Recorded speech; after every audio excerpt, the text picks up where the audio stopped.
So I'm here in Whistler, about to catch up with Katrina Strand up in the bike park. We're going to go work on jumps and drops today, which I'm stoked about because I haven't really done any of that with cross country. So I have no idea how I'm going to go, a little nervous, but pretty stoked to get some skills. And yeah, let's go up to the chairlift now and meet up with her. It's comfortable. Well, my name is Katrina Strand, but what I do is complicated. So in a nutshell, the shortest version, I'm a strength and conditioning coach as well as a mountain bike coach, more focusing on developing the athlete, but also I do instructional coaching and have done instructional coaching for years. Hey, Zoe! Hi, Katrina, how's it going? Good, welcome to the bike park. Thanks, good to be here. Today we're gonna learn how to drop and jump. Oh, sweet. Pretty essential skill for Enduro. Absolutely. Yeah, and over here we've got a little skill park. So we'll start our lesson.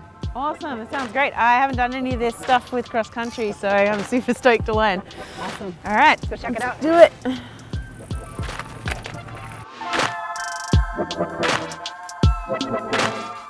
Dropping. Woohoo! So drop is a feature that you absolutely cannot roll. Okay. And if you do, we won't actually have that discussion. Bad things could happen. Approaching the drop, the first thing is the amount of momentum that you need. Yep. You want the appropriate amount of momentum, and that's going to depend on the drop. Yes, obviously. So today, obviously, I'll guide you through this one and what you will need to get off this drop safely. And over time, you understand by doing and watching what you need to do to have that perfect momentum. Practice makes perfect. Exactly. Okay. It's all very subtle if you come in with the right amount of momentum. Okay. The slower you go, the more energy and effort you're gonna have to put into that push. Right. And in theory, the faster you go, the less effort you're gonna have to put into it. Because you're kind of more in a trajectory, it just keeps your pace. Right. First. Your goal is to land with both wheels on the transition. So if you come in like a bat out of hell, you're gonna blow past the transition, and that could lead to bad things too. Yeah. Right at the end of the drop, that's where you're gonna push the front end forward. Right. So it's not simply just shifting your hips back. Yeah. Because that's not gonna do anything with the front end. Right. And am I landing both wheels at the same time, or Good question. rear wheel, front wheel? The ideal situation is you're landing with both wheels at the same time. Right. And absorbing the landing with your arms and your legs. You've got all this extra suspension in your arms and your legs. Right. So you want to absorb the landing just like you would with a jump on the ground. Yep. Okay. Should we try it? I'll see you do it first, and then I will give it a crack after. Okay. Ah, so smooth. So as you can see, it's all very subtle, right? Yeah. But Given it that I come in with the right amount of momentum, I don't have to do an awful lot at the end of the drop. Woo! Awesome. The one thing that I would adjust Yep. with everything that you did, just one thing, and that's your momentum. Oh. The momentum you came in with was just a touch too hot. There we go. And push.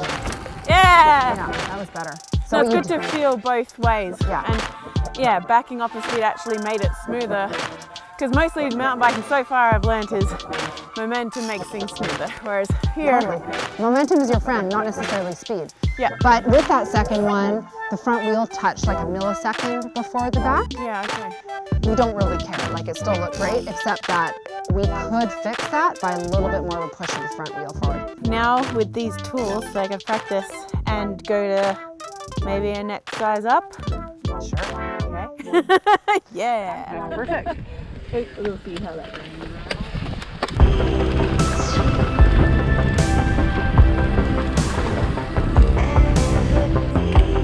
Sweet. So now we're on to slightly bigger drops. Yep. The same concept. The landing is further down the takeoff, and really not much is going to change from what we just went over on the smaller drop, but we are on a different drop, so we now need to evaluate our momentum and make sure that we get there with enough momentum to land safely on the landing. Right. But luckily, we've got all this space to create as much momentum as we want. Okay, a good run up. So right here, the landing doesn't start right at the base of the drop. There is a little bit of a space. Yep. But the thing about these ones here is that we have so much space to create momentum to get to the landing that we likely don't need to step down to get to the drop. You can just flow. Yeah. Like this guy here, he came in with great momentum, just pushed that front end forward and landed with both tires on the landing. Okay. So if I were coming a lot slower, I'd have to use a different technique. Okay. And that will be exploring more when we go into jumping. Awesome. Ah, so easy. Sure, I'm gonna be able to do that. That was a lot of air right there. Holy shit. All right, let's go send this now. No worries. I would like to see Zoe come in with a decent amount of momentum so that when she gets to that lip, all she has to do is be subtle with a little push off the lip and hopefully land with both tires safely on the transition. And I think for her, she's so solid with her body positioning. It's all about the momentum that she uses to execute this drop properly. Yeah, this looks good. Ready and... Oh, damn it. I did say that a drop is a feature that's not rollable, but there's exceptions. So a drop like this, some people would find it beneficial to have a toe in. Yeah. So then they're like, they don't have to think about the momentum. Right. And they can just work on their technique. That makes sense. So something that we could try. Yeah, so should I follow you? And do you want to do that? Yeah, it's just, that's a good idea.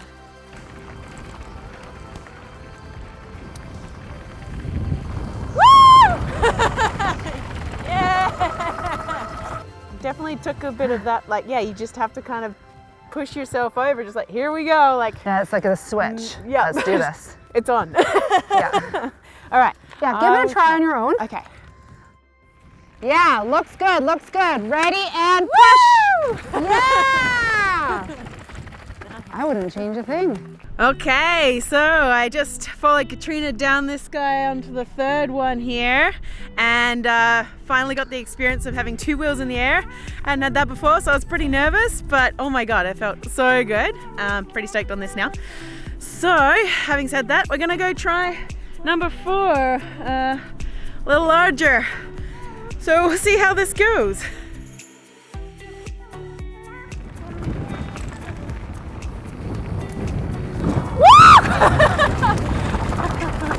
Another scream of fear and success.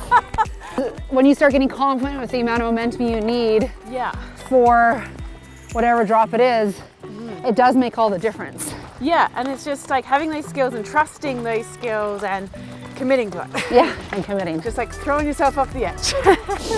She's kind of got the perfect combo of confidence and really putting what I have to say to use. So taking those tools and using them properly. Looking good, commit to that. Yeah, you got it. Yeah! Woo! Yeah! Oh my God.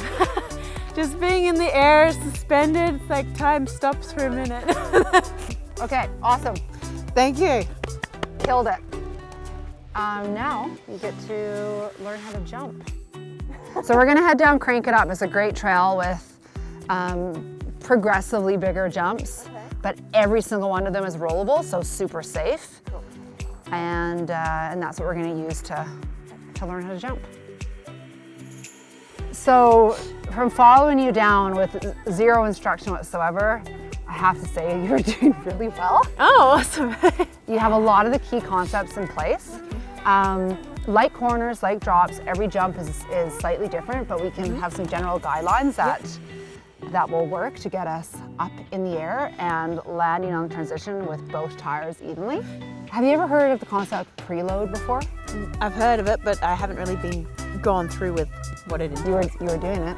Oh, yeah, sweet. So what you're doing is up the takeoff of the jump. Yep. You're going to be loading your suspension front and rear. So you're going to be pressing into the front and the back of your bike with your arms and your legs. Right, so you're physically pushing You're down. pushing down into your bike. Okay. When you reach the lip of the jump, so the end of the takeoff, that is when you're going to let go of the preload, which in theory is going to lift you up off the jump. Right, that gets That's you when the you're going to air. stand tall. So we're really going to focus on that pop. So the preloading Yep. and the pop off the lip, holding the bike with us.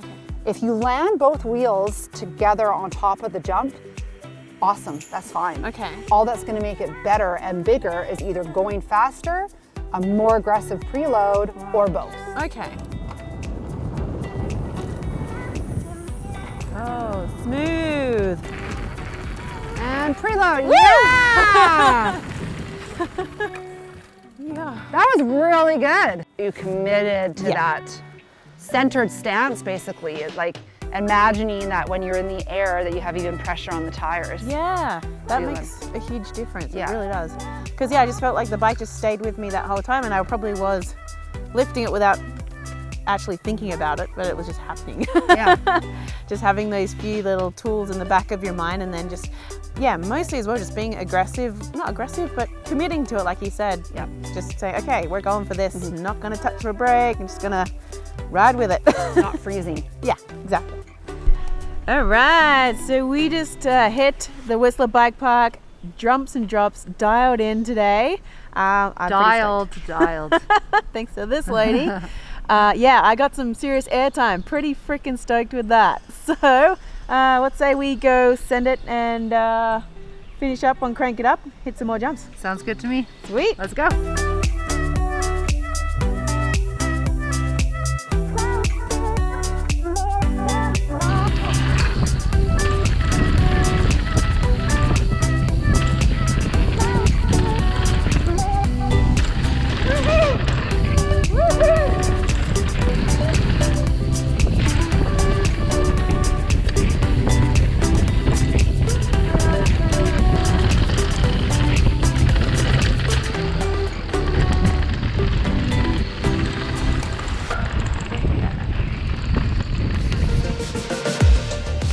It's like the 1, 2, 3. Low, look, lean. Pseudo Suga, sweet trail for just working all sorts of different corners.